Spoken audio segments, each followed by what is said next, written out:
The story of Escobar's empire is usually told with planes, guns, and jungle runways. The real story runs quieter. It starts with cash. So much cash, the weight of it could break a table, the smell of it could fill a room, and the problem of it could keep a kingpin up at night. Every brick of cocaine sold in the United States came back as paper. Small bills, rubber-banded and sweat-stained. Street crews vacuum-sealed it, stuffed it into duffel bags, microwaves, even car seats. Stash houses filled with counting machines drummed a single note, hour after hour, as runners stacked bundled hundreds into bankers' boxes. The job wasn't getting rich. The job was making that cash invisible. The first move was gravity. Dollars had to move south. Couriers flew out of Miami and New York with false bottoms and suitcases. Drivers hid currency behind door panels and gas tanks. Private planes returned to Colombia with more weight than they left with.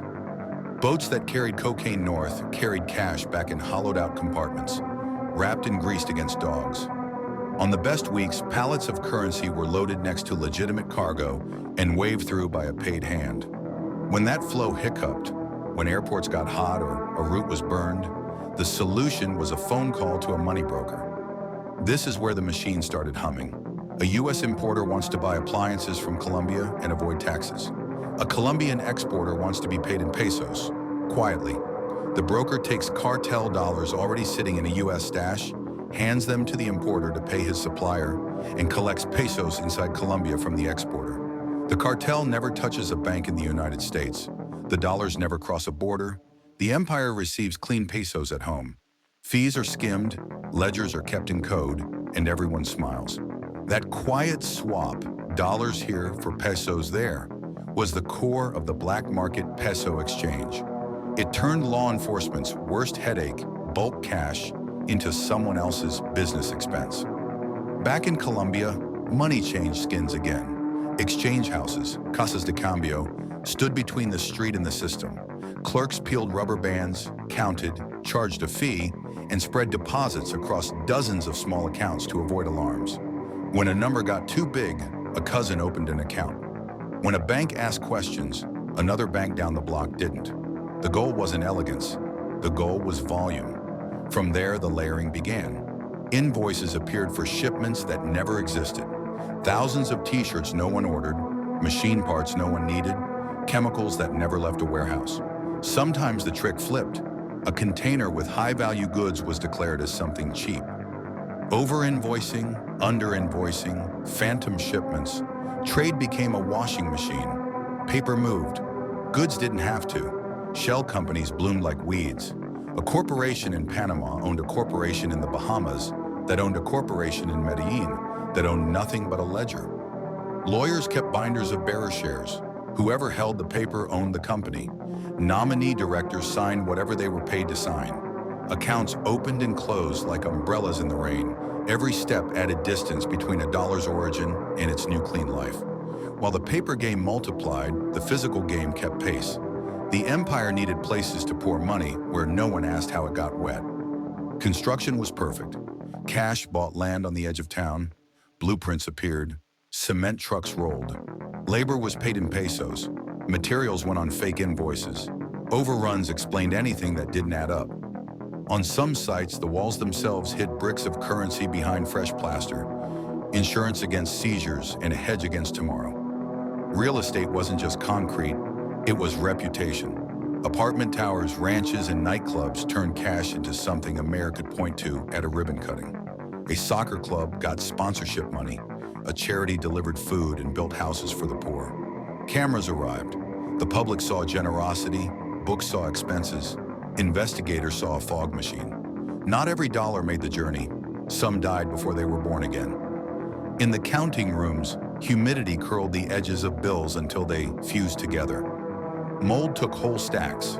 Rats chewed through plastic bins for the starch and left confetti behind. The losses were written off the way a store writes off inventory shrink, cost of doing business. New rubber bands were a monthly budget line. Despite the waste, the tidal wave grew. Cash moved through jewelry stores and car dealerships that sold the same vehicles twice, once to a customer, once on paper to a shell company. Art galleries found buyers with a lot of green and no taste. Casinos welcomed chips bought in bulk and cashed out as winnings. Gold dealers bought scrap by the kilo and sold it back to refiners with clean paperwork attached. Every industry that accepted cash was a potential filter. Power wasn't just money, it was permission. A customs officer waved a truck through because his mother's medical bills got paid. A police commander kept his schedule clear because an envelope appeared on Friday afternoons. A clerk stamped a form he didn't read because it came with a handshake. Bribes were cheaper than lawyers and faster than courts. If a door didn't open with money, a threat knocked it off its hinges. The phrase was simple: silver or lead. For investigators, the problem was that the machine scattered clues across borders and industries.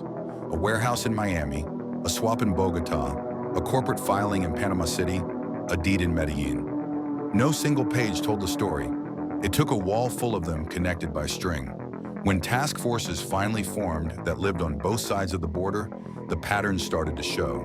Exchange houses that constantly dealt with the same brokers. Trade shipments that never matched port records. Companies with the same registered agent churning loans and consulting fees to one another. Pressure exposed seams. A cashier got arrested on a traffic stop with a notebook. The codes inside matched deposits at a cambio. A lawyer's briefcase was seized at an airport full of signed corporate papers. The same 3 names appeared again and again as directors. A mid-level broker flipped and explained the peso swap with a simple sentence. Your dollars never left, his pesos never arrived. The cartel already had both. As seizures mounted, the empire shifted. Money moved into commodities that carried their own cover stories. Coffee, emeralds, cattle. Trucks hauling legitimate goods hid bundles of cash and false floors. Planes that once carried drugs now carried receipts. The layering got deeper, but the core never changed.